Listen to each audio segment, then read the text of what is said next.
Kareem, a lot of people say that they're leaving the X, Twitter, social media platform. What are you seeing? Yeah, there's been a couple of exoduses from Twitter X since Elon Musk bought the company.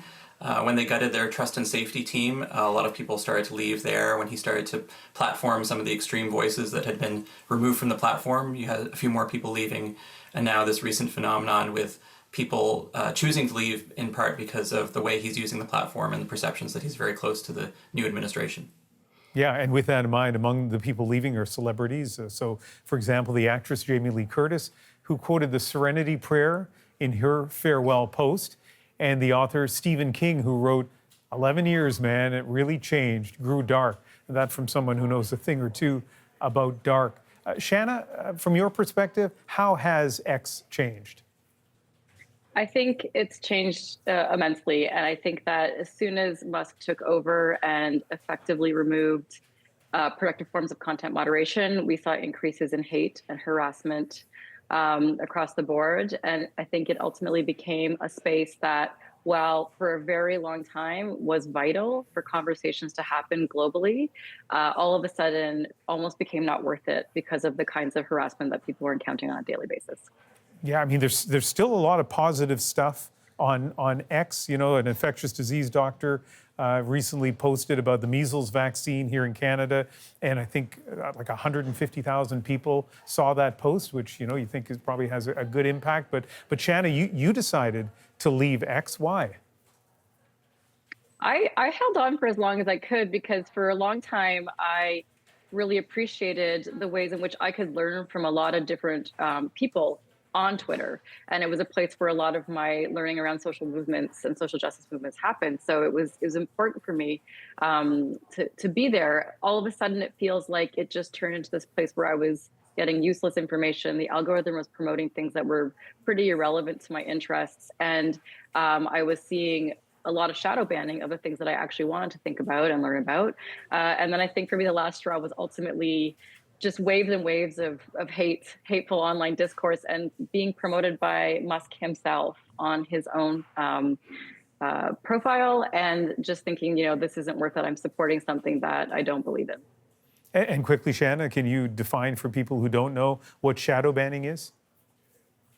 Yeah, so thinking about the ways in which an algorithm, which we don't know how these algorithms work because we don't have all of the pieces given to us as public information. And so shadow banning can be a way in which content that the platform does not want to have virally circulated or to have mass circulation gets suppressed within the algorithm, and so that it's not seen by a wide range of accounts.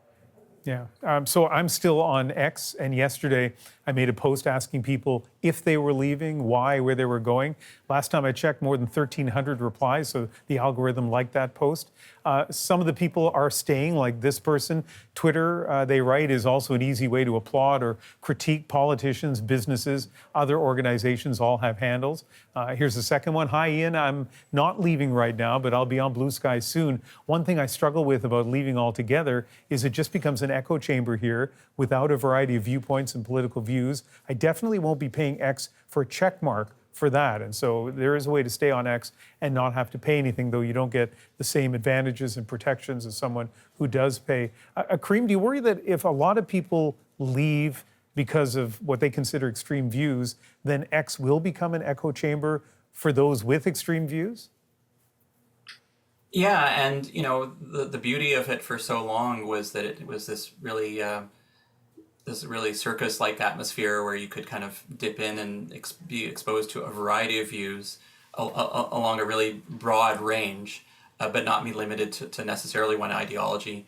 And you know, if the people you followed engaged with people outside your circle of influence or your kind of political perception, that was enough to help you get you exposed. It was a really brilliant and quite a simple platform to be exposed to those things. So if it becomes a place for either extreme ideologies or extreme views, it's going to chase people away.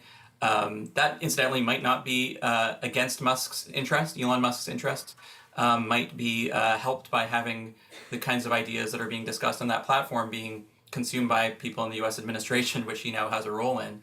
But meanwhile, you're going to have content going to places that are maybe a little less interesting. You know, LinkedIn is surprisingly a place where there's a lot more kind of commentary and news being shared, but it doesn't have the platform doesn't have the same vitality that Twitter X did.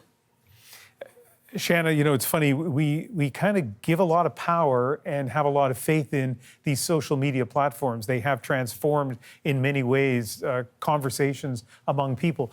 Do you think that there is a way to have a platform that would favor civil conversations among a wide range of people instead of conflict and polarization? I would like to think so, but I'm not hopeful at this point. I think that maybe a decade ago I would have had a different answer.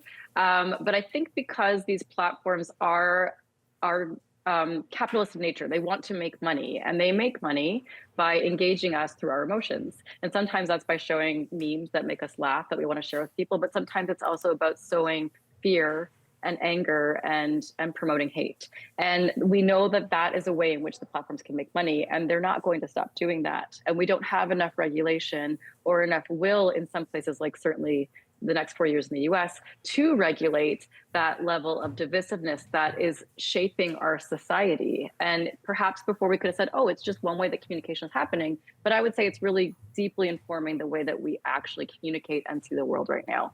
So I'm not that hopeful that social media will be a place where we can do that kind of work. I would say that we need to do that work and build those kind of bridges on the ground and offline.